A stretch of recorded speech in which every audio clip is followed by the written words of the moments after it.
प्रदोष व्रत कथा को कहने का उद्देश्य ये है कि आप कहीं पर भी हो, सफ़र में भी हो, ट्रेन में, आप कहीं भी गई, आपके पास प्रदोष व्रत की कथा की किताब नहीं है तो आप इससे मोबाइल के द्वारा आप इस कथा को सुन सकती हैं। चलिए आइए आज की कथा सुनते हैं। प्रदोष व्रत एक महत्वपूर्ण हिंदू व्रत है जो भगवान शिव की पूजा और आराधना के लिए किया जाता है। यह व्रत हर महीने की त्रयोदशी तिथि को किया जाता है जो शुक्ल पक्ष और कृष्ण पक्ष दोनों में आती है। प्रदोष व्रत का उद्देश्य क्या है? प्रदोष व्रत से भगवान शिव की पूजा और आराधना की जाती है, पापों की क्षमा की जाती है, सुख और समृद्धि की प्राप्ति की जाती है, आध्यात्मिक शुद्धता प्राप्त करते हैं, भगवान शिव की कृपा प्राप्त करते हैं।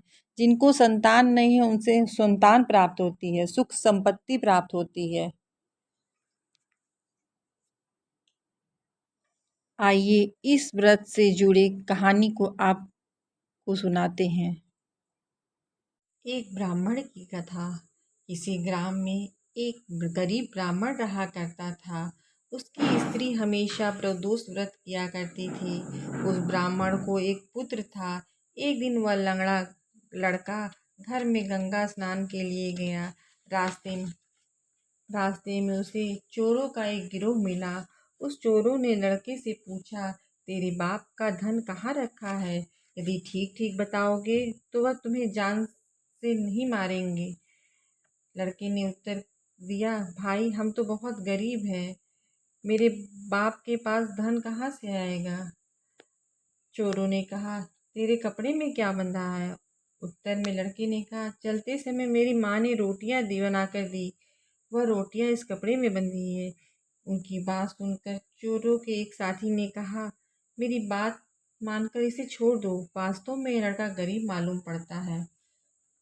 चोरों द्वारा मुक्त हुआ लड़का एक नगर में जा पहुंचा। नगर से बाहर बरगद का एक पेड़ था। उसी पेड़ की छाया में बैठकर वह लड़का विश्राम करने लगा। पेड़ की ठंडी छाया में सोने से लड़के को नींद आ गई। उस नगर के राजा के सिपाही चोरों की खोज में घूम रहे थे। संयोग से सिपाही घूमते घूमते लड़के के पास आ पहुंचे। लड़के को सोता देखकर सिपाहियों ने सोचा, यही चोर है। ऐसा सोचकर सिपाही उस लड़के को राजा के पास पकड़ ले गए। राजा ने उसे बंदी गृह में डाल देने की आज्ञा दी। राजा की आज्ञा मिलते ही उस लड़के को बंदी बना लिया गया और उसे बंदी गृह में डाल दिया गया। उस लड़के की माता प्रदोष व्रत कर रही थी। व्रत समाप्ति के बाद उसी रात्रि में राजा को स्वप्न हुआ कि तुम इस लड़के को सवेरा होने से पहले छोड़ दो, नहीं तो तुम्हारा सारा राज्य नष्ट कर हो जाएगा। प्रातः काल होने पर जब उस लड़के को बुलवाकर सारी घटना सुनी। इसके बाद राजा ने अपने सिपाहियों को भेज के लड़के के माता पिता को बुलवाया। भय के कारण उसके माता पिता थर थर काँप रहे थे। उन दोनों की ऐसी हालत देखकर राजा ने कहा, तुम लोगों को डरने की आवश्यकता नहीं है, तुम्हारा लड़का निर्दोष है। मैंने इसे चोर के भ्रम में पकड़ लिया था। अब इसी सच्चाई से प्रसन्न होकर मैं तुम्हें 5 गांव पुरस्कार स्वरूप देता हूँ।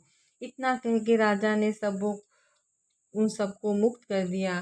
भगवान शंकर की कृपा से ब्राह्मण के घर सदैव आनंद मंगल होने लगा। इस प्रकार जो इस प्रकार के व्रत को करता है उसको सभी प्रकार की सुख सुविधाएं प्राप्त होती हैं।